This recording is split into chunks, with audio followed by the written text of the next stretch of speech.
इस एक्सप्लेनर में आपका स्वागत है। आज हम एक बहुत ही दिलचस्प तकनीकी सफर पर निकलने वाले हैं। हम देखेंगे कि असल में एप्लीकेशंस बड़े पैमाने पर कैसे इवॉल्व होते हैं, कैसे स्केल करते हैं और इतने भारी भरकम डेटा को उच्चतम स्तरों पर कैसे मैनेज किया जाता है।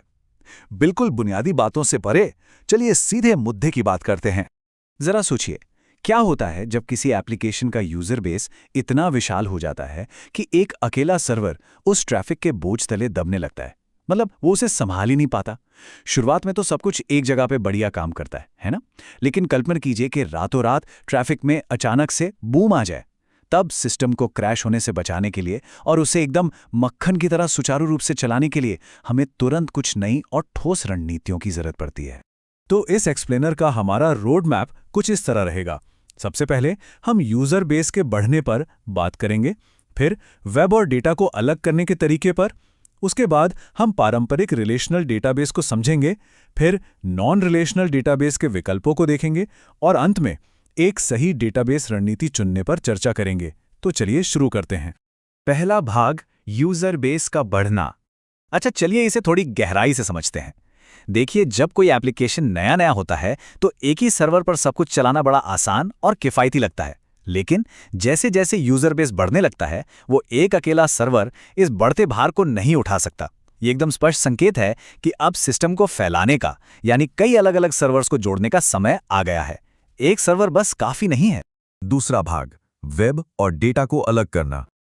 और ये चीज़ बहुत ही शानदार तरीके से दर्शाती है कि आर्किटेक्चर में इस विस्तार को असल में कैसे लागू किया जाता है। यहाँ वेब या मोबाइल ट्रैफिक को डेटाबेस से पूरी तरह अलग कर दिया गया है। मतलब एक सर्वर सिर्फ वेब टियर का काम संभालेगा और दूसरा पूरी तरह से डेटा टियर के लिए होगा। इस स्पष्ट बंटवारे का सबसे बड़ा या यूं कहें कि सबसे जादुई फायदा यह है कि अब इन दोनों टियर्स को एक दूसरे से बिल्कुल स्वतंत्र रखकर स्केल किया जा सकता है। अगर सिर्फ वेब ट्रैफिक में उछाल आता है तो बिना डेटाबेस को छेड़े हम सिर्फ वेब सर्वर की क्षमता बढ़ा सकते हैं। है ना कमाल का आइडिया? तीसरा भाग, पारंपरिक रिलेशनल डेटाबेस। अब एक बार जब डेटा टियर अलग हो गया है तो सबसे बड़ा सवाल आता है डेटाबेस चुनने का। ये संख्या देखिए, 40। ये कोई छोटी मोटी संख्या नहीं है। रिलेशनल डेटाबेस पिछले 40 से भी अधिक वर्षों से हमारी टेक इंडस्ट्री का एक अटल मानक रहे हैं।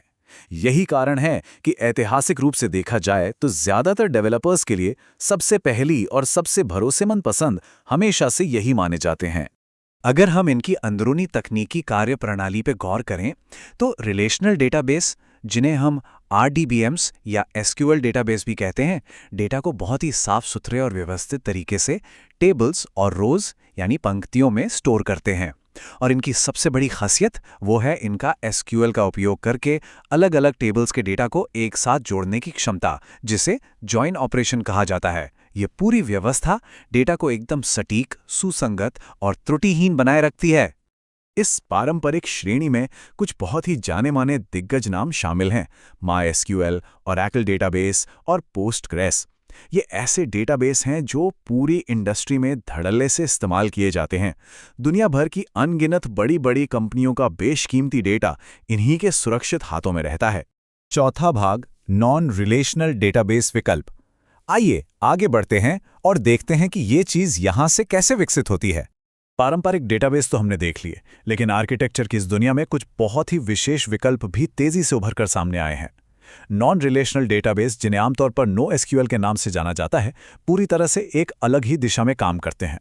ये डेटा को बंधी बंधाई टेबल्स में रखने के बजाय 4 मुख्य श्रेणियों में बांटते हैं: की value stores, graph stores, column stores और डॉक्यूमेंट स्टोर्स। और यहाँ ध्यान देने वाली बात यह है कि इनमें आमतौर पर वो जॉइन ऑपरेशन सपोर्ट नहीं किए जाते जिनकी हमने अभी बात की थी। इससे होता यह है कि ये बहुत ही तेजी से भारी भरकम डेटा प्रोसेस करने के लिए पूरी तरह स्वतंत्र हो जाते हैं।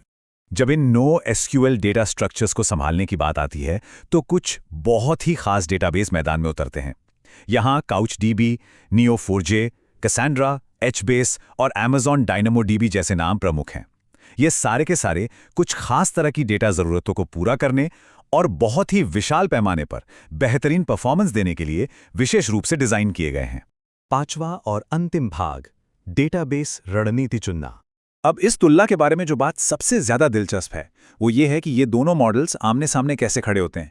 एक तरफ हमारा जाना माना रिलेशनल मॉडल है जो टेबल्स, पंक्तियों और जॉइंट्स की अपनी पक्की नींव पर टिकाए, और ठीक उसके दूसरी तरफ नॉन रिलेशनल मॉडल है जिसमें अलग अलग तरह के स्टोर्स हैं और जहां जॉइंट्स का कोई नामो निशान नहीं है।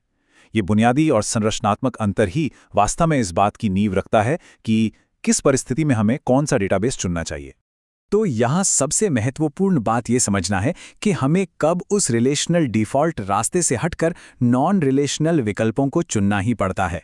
अगर किसी एप्लीकेशन को सुपर लो लेटेंसी यानी पलक झपकने से भी तेज़ रिस्पॉन्स चाहिए, या फिर डेटा का कोई निश्चित स्ट्रक्चर ही नहीं है, या मान लीजिए सिर्फ जेसॉन या XML जैसे डेटा को सीरियलाइज या डीसीरियलाइज करना है, या फिर जब डेटा की मात्रा इतनी विशाल हो कि उसका कोई हिसाब ही ना हो, इन 4 विशिष्ट परिस्थितियों में बिना किसी शक के नॉन रिलेशनल डेटाबेस ही सबसे सही और बेहतरीन विकल्प साबित होते हैं।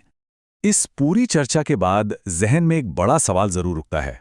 आज के समय की जो टॉप एप्लीकेशंस हैं, जिनका रोजाना बेधड़क इस्तेमाल होता है, उनके लिए जिस विशाल अनस्ट्रक्चर्ड डेटा और सुपर लो लेटेंसी की जरूरत होती है, उसे देखते हुए जरा सोचिए पर्दे के पीछे किस तरह का विशेष नो एसक्यूएल इंफ्रास्ट्रक्चर चुपचाप लेकिन पूरी ताकत से काम कर रहा होगा।